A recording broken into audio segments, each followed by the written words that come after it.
ერთხელ მოგესალმებით, თქვენ უყურებთ გადაცემას დღის თემა, მე ვარ მისი წამყვანი თამთა სანიკიძე. გეგმა, რომელმაც რუსეთ-უკრაინის თითქმის 4 წლიანი ომის დასრულების პერსპექტივა გააჩინა. იქნება თუ არა დონალდ ტრამპის სამშვიდობო პროექტი გარღვევა არაერთი წარუმატებელი დიპლომატიური ძალისხმევისა და უშედეგო შეხვედრების ფონზე. 28 პუნქტიანი გეგმა ჟენევაში გამართული კონსულტაციების შემდეგ 19-მდეა შემცირებული. ფლორიდაში ამერიკისა და უკრაინის დელეგაციების შეხვედრა მშვიდობის დამყარების მოლოდინი გაზარდა. ახლა მთავარი კითხვა, რა გავლენას მოახდენს პროცესზე გუშინდელი დღე. მოსკოვში დონალდ ტრამპის სპეციალური წარმომადგენლები ჩავიდნენ და ვლადიმერ პუტინს შეხვდნენ. გაკეთდა ზოგადი განცხადებები, რომელთა მიხედვით გარკვეულ საკითხებზე შეთანხმება შესაძლებელია, თუმცა ჯერ ისევ რჩება სადავო პუნქტები. დიდი ალბათობით იგულისხმება ის პუნქტები, რომლებიც უკრაინის ცალკეული ტერიტორიების რუსეთის საკუთრებად აღიარებას, უკრაინის შეერაღებული ძალების შემცირებას და ნოტოში უკრაინის წევრობის აკრძალვას გულისხმობს. ტრამპის სამშვიდობო გეგმის წარდგენისთანავე უკმაყოფილებას არ მალავს ბრიუსელი. ევროპელი ლიდერები მოლაპარაკებათა მაგიდასთან ყოფნას ითხოვენ და სამშვიდობო პროცესში საკუთარი როლის ხაზგასმას ცდილობენ.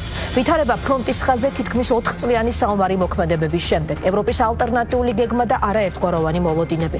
აღმოჩნდება თუ არა მიმდინარე მოლაპარაკებები გარდამტეხი ომის დასასრულებლად, ზეწოლის რა ბერკეტები აქვს ამერიკის პრეზიდენტს რუსეთზე, ჟენევის, ფლორიდის და მოსკოვის შეხვედრების შემდეგ არსებობს თუ არა წინსვლა პროცესში და აქცევს თუ არა 2022 წელს დაწყებული ომის დასრულების წინა საარჩევნო დაპირებას დონალდ ტრამპი რეალობად.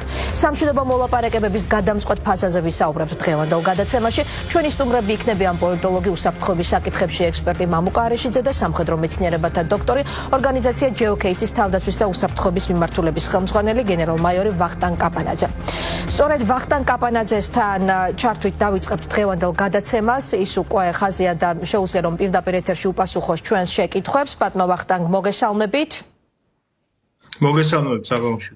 დიახ, ბატონო ვახტანგ, პირველი, როგორი არის ომის დაწყებიდან თითქმის 4 წლის შემდეგ ფრონტის ხაზზე თქვენი შეფასებით ახლა ვითარება? არსებული ვითარება, არსებული დისპოზიცია შეიძლება ითქვას, რომ არის შემდეგი. ოპერატიული ინიციატივა გააჩნია რუსეთს, ეს უდავოა. თუმცა ერთიანად მთელი ფრონტის ერთიანად განხილვას არ შეიძლება, ვინაიდან ძალიან გადაჭიმული ფრონტი არის, 1000 კილომეტრზე მეტი გადაჭიმულობის ფრონტი არის. აქ არის ცალკეული საოპერაციო რაიონები. ზოგიერთ მონაკვეთში ტაქტიკური უპირატესობა გააჩნია უკრაინასაც, გარკვეული დასახლებულ პუნქტების განთავისუფლებას, მაგრამ ზოგადად ერთიანად რუსეთს რა თქმა უნდა გააჩნია ინიციატივა ახერხებს წინ წაწევას. აქ საინტერესო ერთი მონაცემი, პოკროვსკის გულისხმობთ, იმიტომ რომ ურთიერთგამომრიცხავი ინფორმაცია გვესმის ჩვენ პოკროვსკიზე, რუსეთი ამტკიცებს, რომ უკვე კონტროლი აქვს აღებული და შესაბამისად ეს უკვე მას გზას უხსნის, ვთქვათ, დონბასის დანარჩენ ნაწილზე და ამ კუთხით როგორი არის, იმიტომ რომ ურთიერთგამომრიცხავ ცნობებს ვისმენთ, უკრაინა უარყოფს პოკროვსკიზე რუსეთის მხრიდან კონტროლის მოპოვებას. მართალი ბრძანდებით ურთიერთგამომრიცხავი მონაცემები არის, თუმცა რეალობა არის ერთი. პოკროვსკი ფაქტიურად რუსებმა მთლიანად დაიკავეს, თუმცა ვერ ვიტყვი რომ აკონტროლებენ მთლიანად, ხოლო ჩრდილო მონაკვეთი არის რამოდენიმე რაიონი, რომელიც სრულად არის უკრაინელების მიერ კონტროლირებადი. თუმცა ბრძოლები, გარკვეული შეტაკებები პოკროვსკის ცენტრშიც მიმდინარეობს. ასე რომ ერთიანი ზოლი და ერთიანი სრული კონტროლი რუსებს არ განუხორციელებიათ პოკროვსკის მიმართ. თუმცა აქ არის მეორე დასახლებული პუნქტი, ეს არის მირნოგრადი, რომელიც არის პოკროვსკი მირნოგრადის აგლომერაციის ნაწილი. და იქ უფრო რთული ვითარება აქვს უკრაინელებისათვის, ჩემის აზრით, ვინაიდან მირნოგრადი შესაძლებელია მოყვეს ალყაში, სადაც გამოყვანა ჯარების იქნება ძალიან რთული. ამჟამად არის შემოbrunების წერტილის მიახლოება, რომლის შემდეგაც ან უნდა გადაწყვიტონ უკრაინელებმა რომ დარჩენ და იბრძოლონ ალყაში, ან ჯგუფები დაიწყოს გამოსვლა. ორგანიზებული გამოსვლა მხოლოდ ეხლა არის შესაძლებელი ამ რამოდენიმე დღეში. სამწუხარო ფაქტი ეს არის. თუმცა არც პოკროვსკის და არც მირნოგრადის დაკავების შემთხვევაში რუსებს ძალიან დიდი ოპერატიული უპირატესობა არ ექნებათ, ვინაიდან აქედან თუ კი ისინი გააგრძელებენ დონბასის განთავისუფლების მცდელობას, ეს მიხდება ჩრდილო-დასავლეთ მიმართულების ვექტორზე თუ გააგრძელებენ, მათ წინ ხდება დრუშკოვკა, კონსტანტინოვკა, ყველაზეძლიერად გამაგრებული რაიონი უკრაინელების, ეს არის კრამატორსკი და სლავიანსკი.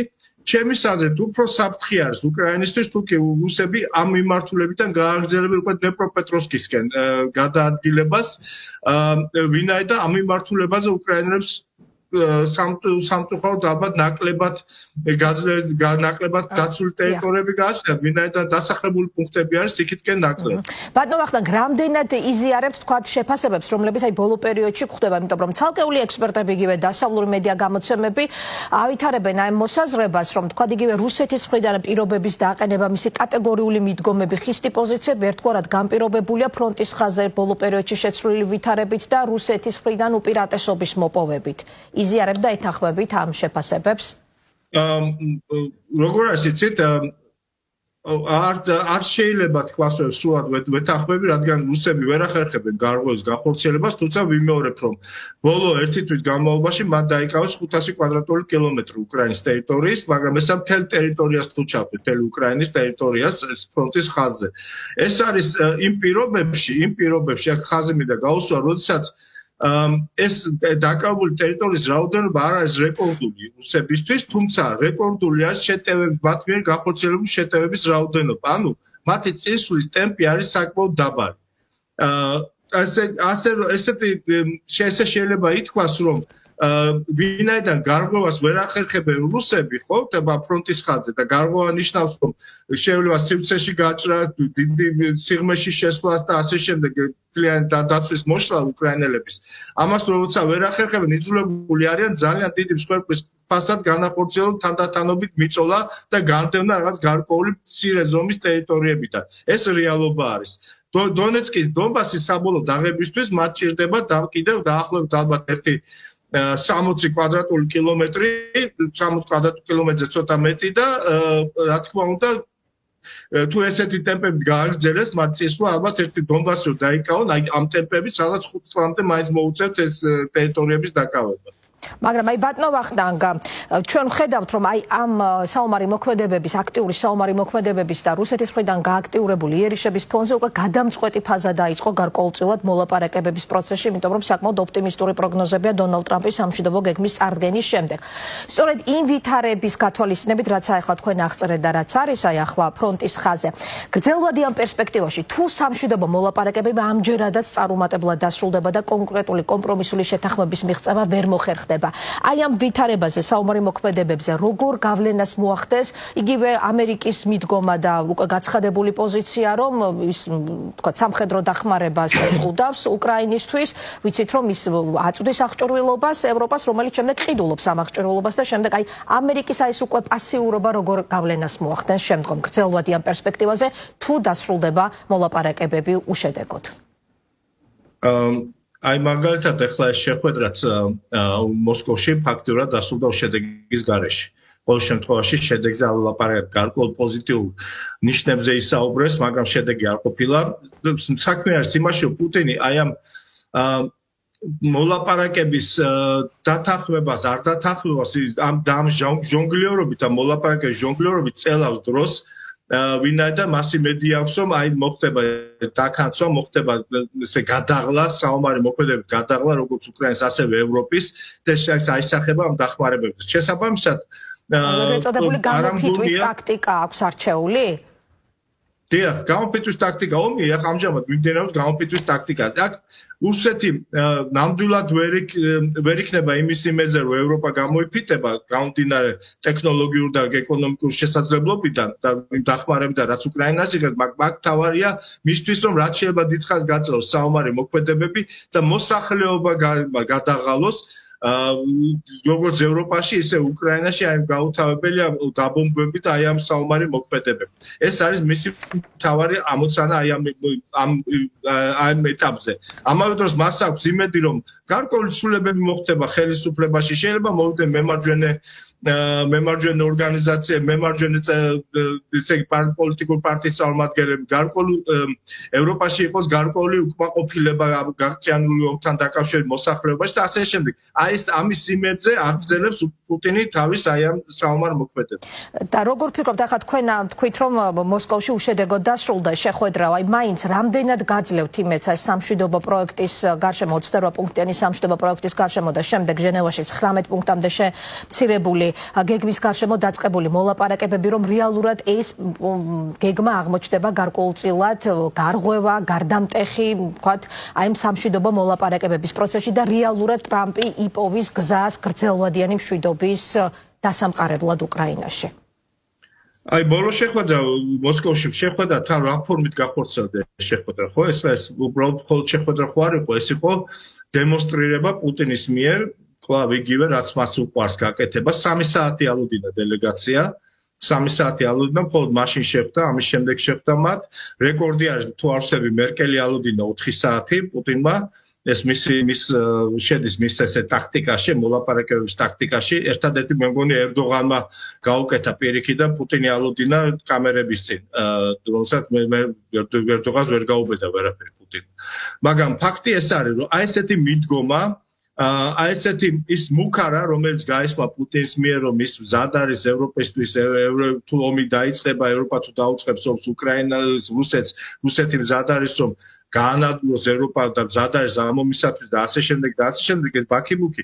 ჩემი აზრით, მაინც პუტინი არის გარკვეულწილად აი ვარდისფერ ბორუსში თავისი სამხედრო ხელმძღვანელობის მოხსენებების მიერ. იგივე მაგალითად დავიღოთ იგივე კუპიანსკი, რომელიც 3 თვის წინ მოახსენეს, რომ გერასიმოვმა უშუალოდ მოახსენა 2-ჯერ თუ 3-ჯერ, რომ აღებული არის ეს ქალაქი, მაგრამ დღემდე მიდის ბრძოლები და მის ნახევარი არ აქვს აღებული რუსებს. მაგრამ აი ესეთი მოხსენებები დამახასიათებელია და მისი კიდევ ერთხელ ვიმეორებ, მას ეხლა ჭირდება, რომ ჯარი ეს მასა, ხალხის მასა იყოს ფრონტის ხაზზე. მას არ ჭირდება, რომ ეს მასა მოუბრუნდეს და სოციალურად ისე დაძაბულ ვითარებაში კიდევ უფრო ეს დამატებითი მუხტი მიიღოს ამ სოციალურმა დაძაბულობამ ქვეყანაში.